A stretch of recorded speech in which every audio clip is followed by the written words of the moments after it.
When trust begins to erode in a relationship, it rarely starts with a dramatic confession or a scandalous discovery. More often, it begins quietly, almost invisibly, in the space between two people. And one of the first signs you'll notice, if you're paying attention, is emotional withdrawal. Now, emotional withdrawal isn't the same as someone having a bad day or being preoccupied with work or needing a little space. No, I'm talking about a consistent, subtle pulling back of the heart. It's the kind of change that's not marked on a calendar, but you can feel it in the air. It's in the way conversations lose their spark. It's in the moments that used to be filled with warmth, but are now padded with polite distance. A woman who is beginning to emotionally detach, especially if she's giving her emotions to someone else, will often stop being present in the relationship she's in. She'll still show up physically. She'll still go through the motions. She might still sit next to you on the couch, still eat dinner with you, still exchange the usual, "How was your day?" But it's no longer a conversation. It's an exchange of pleasantries. You might tell her something you're excited about, and instead of leaning in, instead of that sparkle in her eyes, you get a distracted nod, a vague, "That's nice," and her attention shifts somewhere else, maybe to her phone, maybe to the television, maybe just to her own thoughts. The thing about emotional withdrawal is that it's insidious. It's easy to overlook because on the surface nothing seems overtly wrong. She hasn't started arguments. She hasn't packed her bags. In fact, she may even be more agreeable than before, but in a way that feels strangely hollow. The depth is missing. Why does this happen? Because when a woman's heart starts to attach to someone else, whether physically, emotionally, or both, she no longer needs to invest her emotional energy where she feels it's no longer her main source of connection. Human beings have a limited amount of emotional bandwidth. If she's pouring her attention, her compassion, her laughter into another space, there will be less left for you. Think about it like a garden. A plant thrives where it's watered. If she's watering a different garden, yours will inevitably begin to wither. And you'll see it, not in one dramatic event, but in the slow fading of life in the relationship you once shared. Philosophically, emotional withdrawal is about absence in presence. It's about being there without being there. And in many ways, that's more painful than physical distance. Because when someone leaves the house, you know they're gone. But when someone is sitting right next to you, and yet they've emotionally left, you start questioning your own reality. You start wondering, am I imagining this? Am I being paranoid? Or is something truly wrong? Psychologically, this form of withdrawal triggers uncertainty and insecurity. It taps into one of our deepest fears as humans, that we're no longer significant to the person we care about. And here's the tricky part: people who are emotionally withdrawing often avoid confrontation. They might think, if I just keep things smooth, if I avoid conflict, I can slip further away without being noticed. But the human heart notices. You can't fake connection for long without the cracks showing. Some men make the mistake of confronting this shift too aggressively. They sense something's wrong, so they push for answers. But if she's already emotionally investing elsewhere, that push often makes her retreat even further. That's why awareness is key. You have to recognize emotional withdrawal early, and instead of just demanding explanations, you need to evaluate the relationship's health with clear eyes. Let me give you a practical picture. Before, she might have been eager to share her day, telling you stories in vivid detail. Now, her answers are short. It was fine. Nothing much happened. Before, she would reach out for affection naturally. Now, physical closeness feels like a formality, not a desire. Before, you'd feel like you were part of her inner world. Now you feel like an audience member watching a performance. And I want to make something clear: emotional withdrawal isn't always a sign of cheating. People can withdraw for many reasons: stress, depression, personal struggles. But in the context we're talking about, where other signs line up, it becomes a significant piece of the puzzle. Here's the truth: when a woman cheats, whether the betrayal is emotional, physical, or both, she doesn't just divide her body or her time. She divides her presence. And presence is the soul of intimacy. Without it, the relationship becomes a shell of what it once was. So what do you do if you see this happening? First, you acknowledge it. Don't gaslight yourself into thinking you're imagining things. If the warmth is gone, if the depth has thinned out, that's real. Then you have a choice. You can try to address it directly, or you can take a step back and decide whether you're willing to be in a relationship where you're no longer truly seen. Because here's the sobering reality. People rarely return their full emotional presence once they've given it elsewhere. It's not impossible, but it requires honesty, accountability, and a willingness to rebuild trust. And not everyone is willing to do that work. We live in a world where people underestimate the value of emotional loyalty. We tend to think of cheating only in terms of bodies. But the truth is, the heart leaves long before the body does. So if you take nothing else from this point, take this: pay attention to presence. Pay attention to the little ways someone either leans in or pulls away. Emotional withdrawal is a whisper, but if you ignore it, that whisper will become silence. And silence is the loudest truth of all. When someone's heart begins to shift away from you, the first cracks don't always show in the obvious places. Often, they show in the language, in the rhythm of the words, in the way conversations either expand into connection or shrink into functional exchanges. One of the most telling changes you'll ever notice in a relationship is not necessarily what someone does in front of you, but what they suddenly start keeping away from you. Privacy in a healthy relationship is normal, even necessary. Every person is entitled to their own thoughts, moments, and personal space. But when privacy turns into secrecy, especially secrecy that feels out of character, that's when you need to start paying attention.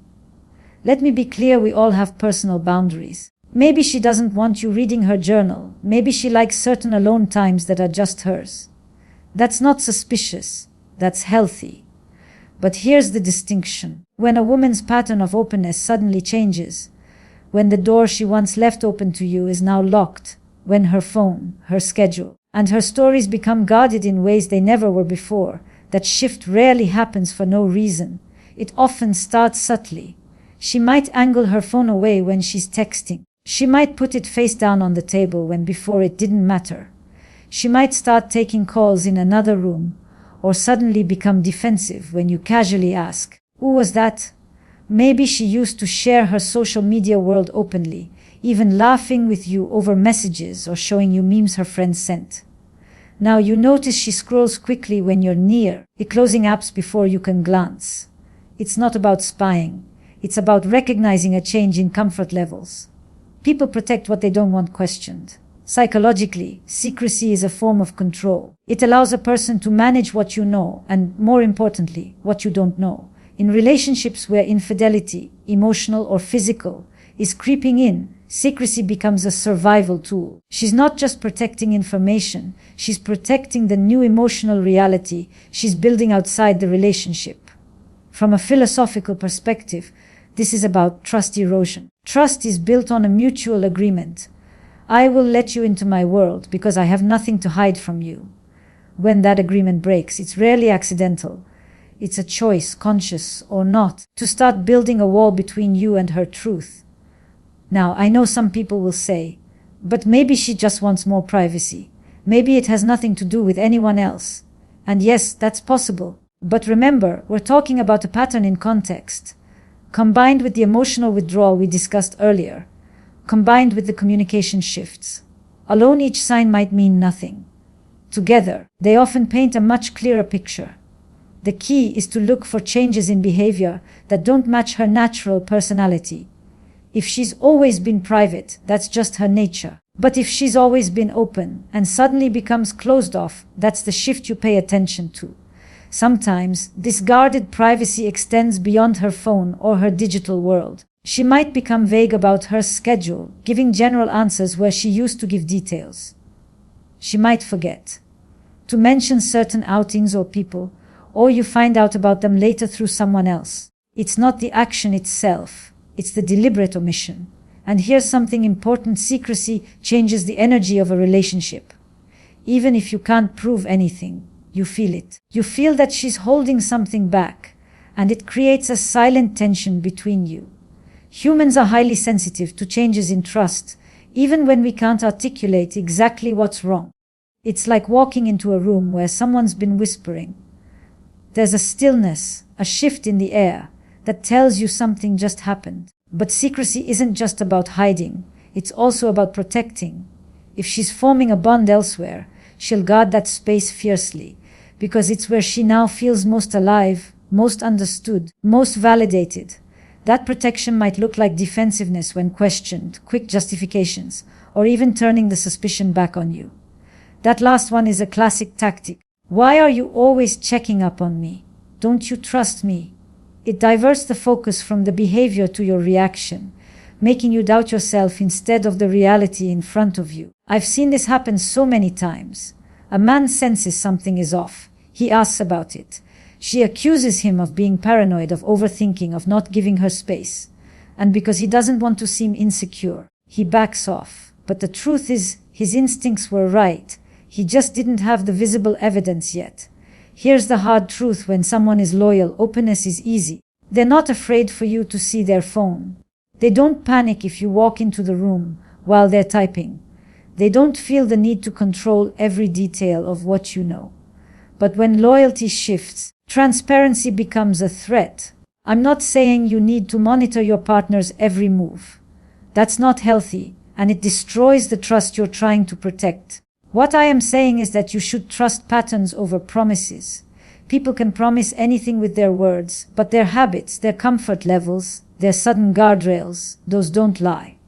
Sometimes, the hardest part is acknowledging that this new privacy isn't about healthy boundaries.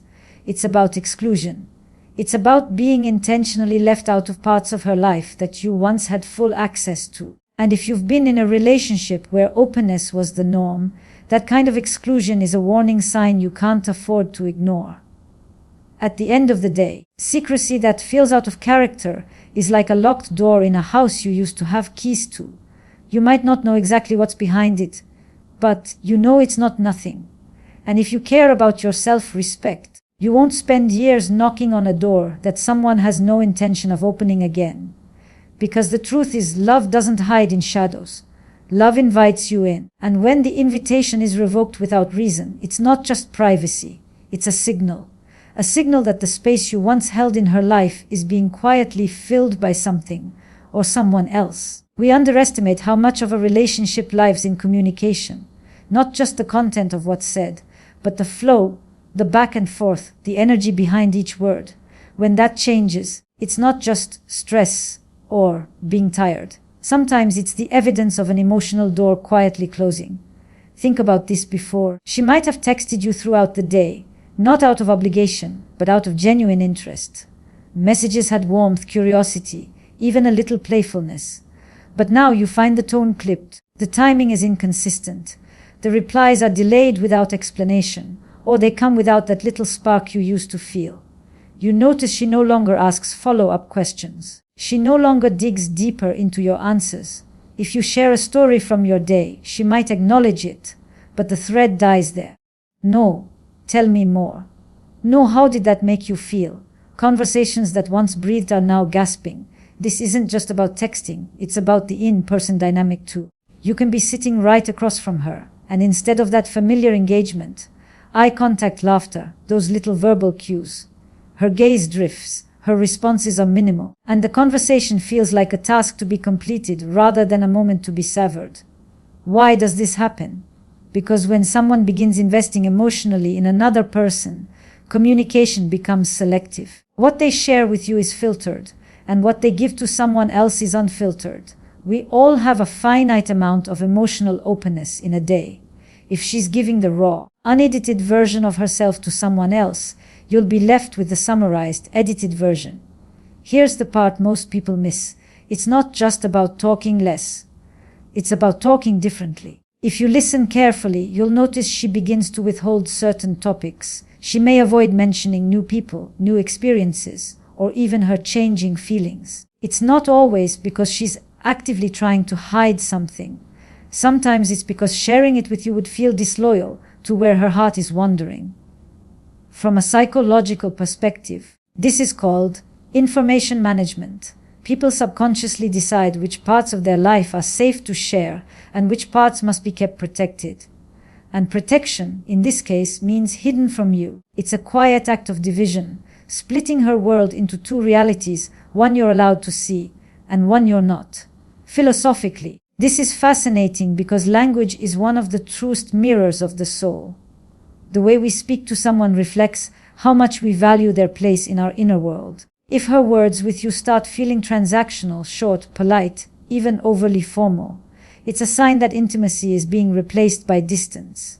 But here's where it gets tricky. A lot of people in this position, especially men, start overcompensating. They notice she's pulling back in communication, so they push harder, send more messages, ask more questions, try to reignite the banter. But when communication patterns have already shifted due to emotional attachment elsewhere, that push often backfires. It makes the gap feel even wider because the change isn't about frequency, it's about authenticity. Let me give you a scenario.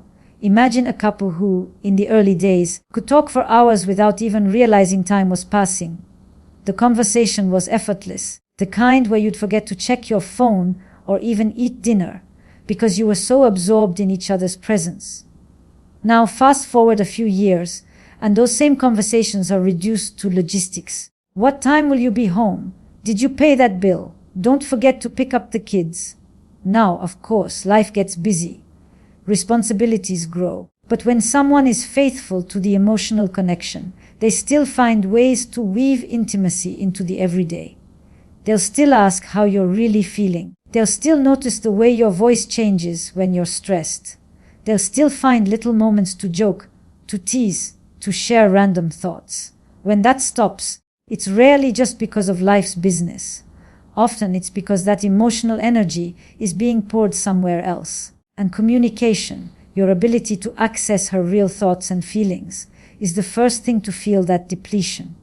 Here's another subtle shift you might notice. The way she responds when you share something vulnerable. Before, she may have leaned in with empathy, curiosity, maybe even advice. Now she seems disengaged, uninterested, or quick to change the subject. Vulnerability requires reciprocity. If she's no longer emotionally invested, your openness may make her uncomfortable because it demands a level of closeness she's not willing to give back. And here's the sobering truth. You can't fake the language of love. You can't manufacture genuine interest in another person's world. The absence of that interest will always reveal itself in the tone, the timing, and the texture of the communication. I've seen people convince themselves they're imagining it. They say, maybe she's just busy. Or, maybe it's just a phase. And yes, sometimes it is. But when you see a consistent pattern, a colder tone, less engagement, delayed responses, filtered sharing, that's not just business, that's a shift in priority. In the end, communication patterns are like the heartbeat of a relationship. You don't need to see the heart to know it's beating. You can feel it in the rhythm, in the consistency. When that rhythm changes, it's your signal that something deeper is happening beneath the surface. So listen carefully, not just to the words, but to the silences between them. Not just to what she says, but to what she no longer says. And remember, these people may lie with their words, but they rarely lie with their patterns. If you want to know where her heart is, watch where her words naturally flow, and where they've stopped flowing. Because at the end of the day, the truth is this: love doesn't just speak, it speaks freely. When the freedom in communication disappears, it's often because the love that once fueled it is now living somewhere else. When someone's heart begins to shift away from you, their energy inevitably follows. And here's the thing: energy is one of the most honest currencies in a relationship. You can fake words, you can fake politeness, but you can't fake where your energy naturally flows. By the time you notice emotional withdrawal, shifts in communication, guarded privacy, and energy being poured elsewhere, there's often one more thing left. Something quieter, something more personal, something that doesn't come from observation but from deep within you. It's your intuition. And I know for some people, that word sounds almost mystical, like it's some vague emotional hunch you can't put into words. But intuition at its core is not magic, it's data. It's the mind's way of piecing together hundreds of small cues. You didn't consciously register the change in her tone, the microsecond delay before she answers, the way her schedule subtly rearranges itself, the emotional temperature of the room when you walk in. Your intuition isn't a wild guess. It's a pattern recognition machine. It's built from lived experiences, from the way you've known her rhythms for months or years, from the subtle shifts that your conscious mind might dismiss, but your subconscious mind is screaming at you to notice. The problem is, most people don't trust it. They talk themselves out of it. They say, I'm probably just overthinking, or maybe I'm being paranoid, or I don't want to accuse her without proof. And I get it. Nobody wants to be the insecure partner who jumps at shadows. Nobody wants to be wrong about someone they love. But here's the thing, cheating, especially emotional cheating, often happens in the space between proof and suspicion. By the time you have evidence, the reality has usually been in place for a while. The signs have been there. You've felt them. You just haven't wanted to believe them. From a psychological perspective, we resist our intuition when it threatens the stability of our world. It's easier to cling to the illusion of security than to face the chaos of change. Accepting that your intuition might be right means accepting that the relationship you thought you had may no longer exist in the way you believed it did. That's not a small thing.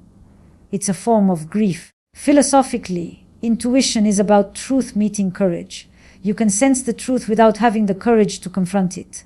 And in relationships, that gap between sensing and acting is often where people lose themselves. They live in limbo, half knowing, half hoping, waiting for something undeniable to either confirm their fears or release them from having to make a choice. But here's what I've learned: when your gut tells you something's off, it's almost never wrong about the fact that something's changed. You might not be right about every detail, but you're almost always right about the emotional shift. And if you've been present in your relationship, if you've paid attention to her for long enough, you will feel when the connection breaks. Even if she still smiles, even if she still says, I love you. Think about it like this. You know the sound of your favorite song. If someone takes away the bass line, you'll notice instantly. Even if all the other instruments keep playing, the song is still there, but it doesn't feel the same. And if you're honest with yourself, you'll admit you miss what's gone. That's how intuition works in relationships. It hears the missing notes. Now, I'm not telling you to act impulsively every time you feel uneasy. Intuition isn't a call to confrontation. It's a call to awareness. It's your mind saying, pay closer attention. Stop explaining this away. Look at the pattern, not the isolated moment. The tragedy is when people treat their intuition as the enemy instead of the ally. They silence it. They distract themselves. They try to numb that uneasy feeling. But ignoring it doesn't make the truth go away. It just delays your ability to respond with strength and clarity. There's also this uncomfortable reality. Sometimes your intuition doesn't just tell you that something's wrong. It tells you that it's been wrong for a while. That realization can hurt more than the betrayal itself, because it forces you to admit that you've been living alongside a truth you didn't want to face. But if you can push past that discomfort, intuition can become your greatest protector. It can help you set boundaries sooner, ask the right questions earlier, and preserve your self-respect before it's eroded piece by piece. Trusting your intuition doesn't mean assuming the worst about everyone. It means trusting yourself enough to believe that you can handle whatever truth comes. It means valuing your inner sense of reality as much as you value external evidence. And it means choosing not to gaslight yourself in the name of keeping the peace. Because here's the deeper truth. When you consistently ignore your intuition in a relationship, you're not just betraying your instincts. You're betraying yourself. You're telling yourself that your peace of mind matters less than keeping someone else comfortable. And the more you do that, the more you teach yourself to live in a way that's smaller, quieter, and less honest than you deserve. So if there's one message I want you to take from this entire conversation, it's this: trust the quiet voice inside you. It doesn't scream, it doesn't demand, but it knows. And the sooner you respect what it's telling you, the sooner you can either address the cracks in your relationship or walk away with dignity before the whole structure collapses. You can survive heartbreak, you can survive betrayal, but you will struggle to survive the slow erosion of self-trust. That's the wound that lingers. So don't wait for proof to honor your truth. You already have the most important evidence you'll ever need: the knowing inside you that something has shifted. And once you know, you can't unknow it. The only choice left is whether you'll face it or keep pretending you don't see it. Because in the end, your intuition is not there to hurt you. It's there to set you free. Energy is attention. It's excitement. It's the invisible fuel you pour into the people and places that matter to you. And when a woman begins investing that energy outside of the relationship, whether it's toward another person, another environment, or another emotional outlet, you will feel it in ways that go far beyond what she says or does in front of you. It often starts with small shifts. Maybe she seems more alive in certain contexts than she does with you. She lights up when she's talking to someone else, telling stories you've never heard, laughing in a way that feels different from the laughter you share. Then, when she's with you, the brightness fades. She's there, but the enthusiasm isn't. This isn't always intentional cruelty.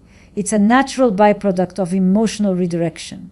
Think about it, we only have so much energy to give in a day. If she's giving the most vibrant parts of herself, her humor, her creativity, her curiosity, to someone else, what's left for you will inevitably be a fraction of what it once was. From a psychological standpoint, this happens because emotional investment creates feedback. When she gives energy to someone who excites her or makes her feel desired, she receives emotional rewards, validation, novelty, stimulation that keep her coming back. Over time, the cycle builds, and her primary source of emotional fulfillment shifts. You'll notice this in how she manages her time. She might seem constantly busy, yet somehow always available for certain people or certain plans. She might say she's exhausted after work, too tired to talk, but then spends hours in animated conversation with someone else online. Or she'll have no energy for date night with you, but plenty for spontaneous outings with others. The philosophical truth is simple. Where the soul is nourished, the body will follow. If her spirit is being fed elsewhere, she will seek that space more often, and without even realizing it, she will begin rationing her energy with you. This rationing doesn't always look like withdrawal. Sometimes it looks like going through the motions with just enough effort to avoid confrontation. She might still do couple things with you, but the joy is muted. The spark is replaced with obligation. You can feel that she's showing up, but she's not really showing up. And this is where it gets dangerous. Because when you sense that shift, you may start trying harder. You plan more activities, give more attention, put in more effort. But if her energy is already deeply invested elsewhere, your efforts feel like drops in a bucket with a hole in the bottom. No matter how much you pour in, it doesn't fill. Sometimes, the redirection of energy isn't even about another romantic interest. It can be toward a new social circle, a hobby, or a project that becomes the emotional anchor she once found in you. But when that anchor shifts, the dynamic changes in exactly the same way. You stop being the center of her emotional investment. It's important to understand that energy investment is a choice, even if it feels unconscious. People spend their time and their emotional resources where they want to, not where they have to. And when you see her choosing over and over again to give her best self somewhere else, you're witnessing the realignment of her priorities in real time. This shift is often accompanied by rationalizations. She might say, "I'm just really busy right now," or "I just need to focus on myself." And while both of those can be valid, you'll know the difference when you see her energy flowing freely in other directions, but consistently running dry when it comes to you. Here's an example. She comes home tired, barely talks, says she needs to sleep early, but then you notice she's still awake, texting or scrolling for hours. Or she claims she's overwhelmed with work, yet always finds time for certain calls, certain people, certain meetups. Energy doesn't lie. It moves toward what feels most alive. From the outside, it can be devastating to watch. You remember the version of her that poured into you, the one who couldn't wait to share her day, to touch you, to laugh with you until late at night. And now, you see that version of her living somewhere else. It's a painful reality because it's not just about losing her attention. It's about losing the part of her that once saw you as home. The truth is, people don't just stop giving energy to something that matters to them. If she's no longer investing in you, it's not because she's forgotten how. It's because she no longer sees the return on that investment as worth it. And that's not a judgment of your worth. It's a reflection of where her loyalty, excitement, and emotional focus are currently anchored. The mistake many people make here is thinking they can win back that energy by competing with whatever or whoever is getting it. But relationships aren't competitions. If she's already decided where she wants to pour her best self, you can't force her to redirect it without her willingness to do so. So, what do? You observe. You pay attention not to what she says, but to where her vitality shows up. You look for where her laughter is most genuine, where her time expands instead of contracts, where her eyes light up without her even realizing it. And if that space is no longer with you, you face the truth with courage. Because love at its core is about mutual investment. You both pour into each other, not out of obligation, but because it feels natural, reciprocal, and rewarding. The moment that cycle breaks, when one person consistently takes without giving, or gives their best somewhere else, the balance collapses. And here's the part I want you to remember. You deserve to be where you are chosen first. Not as an afterthought, not as a duty, but as a genuine priority. You deserve someone whose energy moves toward you without needing to be chased. Because in the end, love is not proven by promises, it's proven by presence. And presence is nothing more than energy made visible. When hers has already left, the most self-respecting choice you can make is to stop trying to hold it where it no longer wants to stay.